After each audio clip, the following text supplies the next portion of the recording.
I'm Brad Spinks, and I've been a member at Christ Central for, I think, I haven't done the math yet, but since '07. I'm a member of the Chantilly community group, and I sing on the praise team. I grew up in Texas on 40 acres, a little cattle ranch. As a kid, I was outdoors as much as possible. My mother had to ring a bell to get me to come home because I was roaming around the 40 acres, and I played sports. My identity was based on performing in sports. Well, I was raised in Texas. Everyone loved football, and I chose it because I like adrenaline, and I like to be able to kind of like be violent, but not, you know, in a criminal way. And I'm grateful that I was able to play at a level that paid for my college. I was an art student and a football player, which was strange in college. I was raised in Southern Baptist church, small country church, and I did not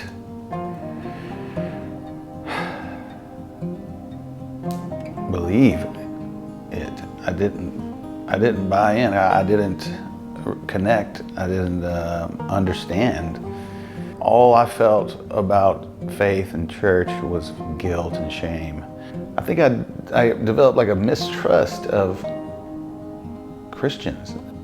Yeah, I'm a skeptic, and I always have been. And I'm like, what would you say? A good term would probably be a reluctant disciple. My career pursuit was a good example of just me being like trying to do my thing, like build myself up and like go get some glory or whatever. The career I was pursuing was trying to be a professional wrestler. I loved theater in high school, and I always loved athletics, and it seemed like the perfect marriage of those two. I didn't want a real job. We're watching wrestling one night, and they flashed a number on the screen and said, "You want to be a wrestler? Come to the power plant," you know, in Atlanta. And flashed a number up, and I was like, okay. It was a 3-day tryout. It was physically very hard, and I made it through. I was like 4 out of 20 who made this through this tryout. They said, you can now come back and train. We'll train you for 6 months for $3,000. I didn't have any money, so I moved home with my parents. About 6 months later, I called them and told them I had my money and I'm ready to come train. I moved to Atlanta and got a place in the hood. My mom cried when she drove away from me. Anyway, I showed up. They were in a brand new facility. Everything was bigger and better, and they told me that they didn't need me. And I was like, that was after I moved there. I moved my stuff, and they wouldn't tell me at the time why, but apparently they had been bought out by another company. That was the end of that pipe dream. And I had money in the bank. I didn't know a soul. I went on pretty much a bender, if you may call it there, so I went way off the deep end there. Like I went way away from God and just like into the darkness. Ended up pretty strung out and in a lot of unsafe places and around unsafe people. But I also met my first wife in that situation, and we moved away from there soon.